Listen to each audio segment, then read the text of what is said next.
Kembali lagi di Cerita Cinta Channel. Jangan lupa like, comment, and subscribe ya. Terima kasih. Pagi itu, semua rombongan dari Indonesia memutuskan untuk pulang, kecuali sepasang pengantin yang belum pernah melakukan malam pertamanya. Azam dan Bella masih tinggal di Jepang. Mereka berdua hanya mengantarkan sahabat dan keluarganya sampai di Bandara Haneda Airport Tokyo. Lalu kembali lagi ke hotel untuk beristirahat. Bella mengatakan ia ingin tidur lagi, masih merasa lelah dan kurang istirahat. Ben mengantarkan keduanya kembali ke Hotel Shangri-La. "Istirahatlah, aku akan membeli beberapa makanan di bawah," ucap Azam setelah mengantar sang istri hingga berbaring di atas ranjang. Azam memutuskan untuk turun menuju pusat perbelanjaan yang ada di hotel ini juga. Di kamar tidak ada cemilan apapun. 1 jam Azam pergi dan saat ia kembali ke kamar, Bella masih tertidur. Bahkan Azam bisa mendengar dengkuran halus istrinya itu. Duduk di sisi ranjang dan memperhatikan, Azam bahkan merapikan beberapa rambut sang istri yang mengenai wajah. Azam tersenyum, seperti melihat arah kecil batinnya. Bergerak pelan, Azam pun mulai menunduk, mengikis jarak dan mencuri sebuah ciuman di bibir randum sang istri. Melumatnya pelan hingga Bella membuka mata. Jarak keduanya sangat dekat. Di antara bibir yang menyatu itu, mereka saling pandang. Dan decapan pun terdengar saat Azam melepaskan pagutannya, lalu mengambil jarak dan menatapi bibir istrinya yang terbuka, membuatnya kembali meraup bibir itu dengan tidak sabaran, membuat Bella akhirnya kembali menutup mata. Keduanya terus berpaut sampai Azam pun sudah naik ke atas ranjang dan menindih sang istri.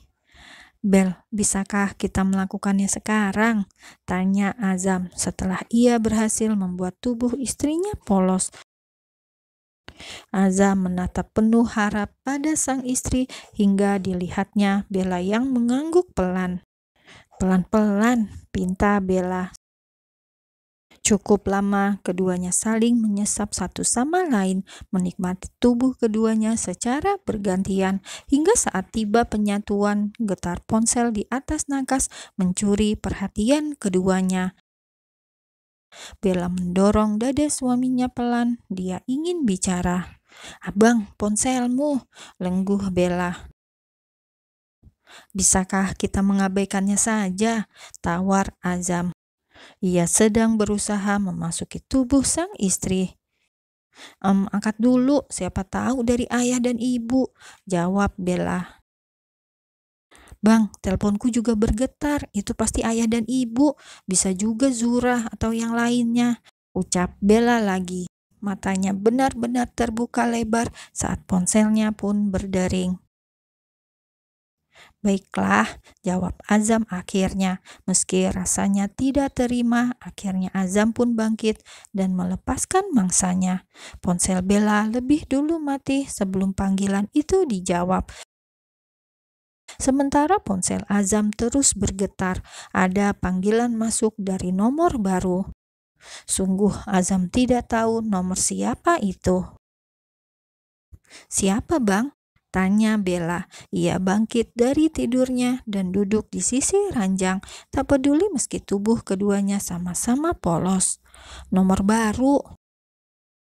"Ya sudah, diangkat saja," jawab Bella. Awalnya Azam begitu enggan untuk menjawab panggilan itu, namun karena Bella memintanya, akhirnya Azam menuruti.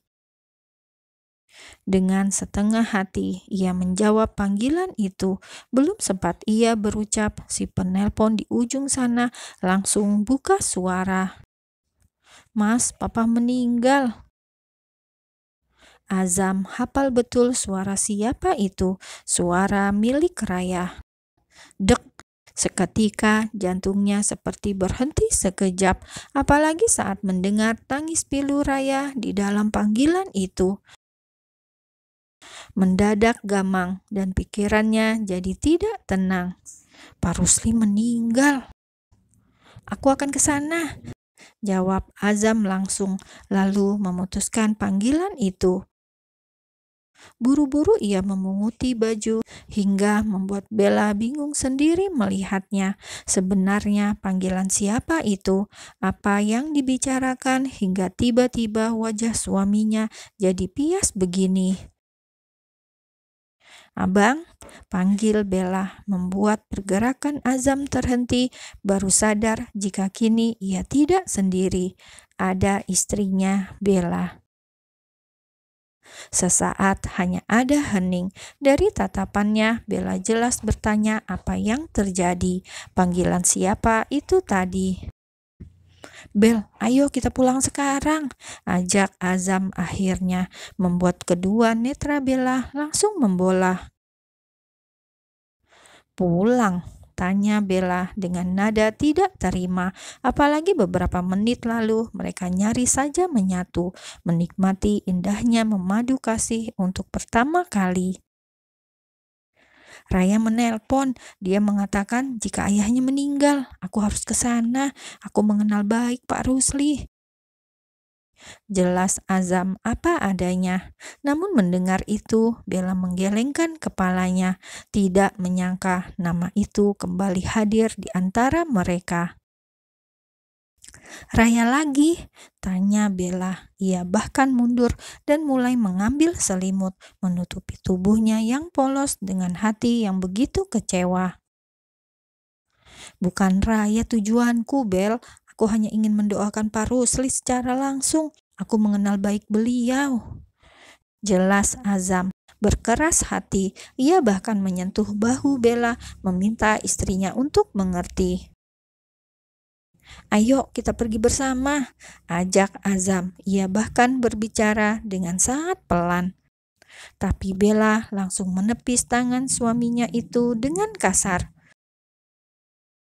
Pergilah, aku sudah muak melihatmu, ucap Bella. Ia pun memunguti bajunya sendiri dan mulai memakainya dengan kasar. Hatinya sudah kecewa, bahkan sangat kecewa. Tolong mengertilah Bel, kali ini saja, pinta Azam. Melihat Bella yang hanya mengacuhkannya, akhirnya Azam memutuskan untuk pergi. Kepergiannya memang bukan untuk Raya, namun untuk penghormatan terakhirnya pada Pak Rusli, pria paruh baya yang dikenalnya dengan baik. Tapi Bella tidak akan pernah mengerti akan hal itu.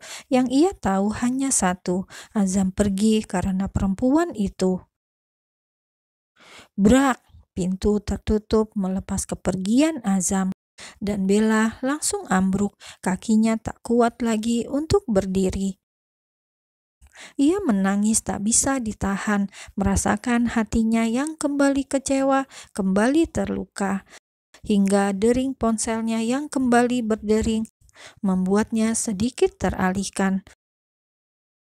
Dengan susah payah Bella bangkit, menjangkau ponselnya. Panggilan masuk dari Mama Sarah. Juga ada panggilan tidak terjawab yang entah dari siapa. Bella menghapus air matanya, juga menghirup dan membuang nafasnya perlahan, mencoba tenang dan menjawab panggilan itu. Assalamualaikum, Mah. Waalaikumsalam. Sayang, cepat pulang, Nak. Nenek Zahra sudah tidak ada, jawab Sarah dengan suaranya yang sesegukan. Seketika dunia Bella terasa terbalik. Nenek!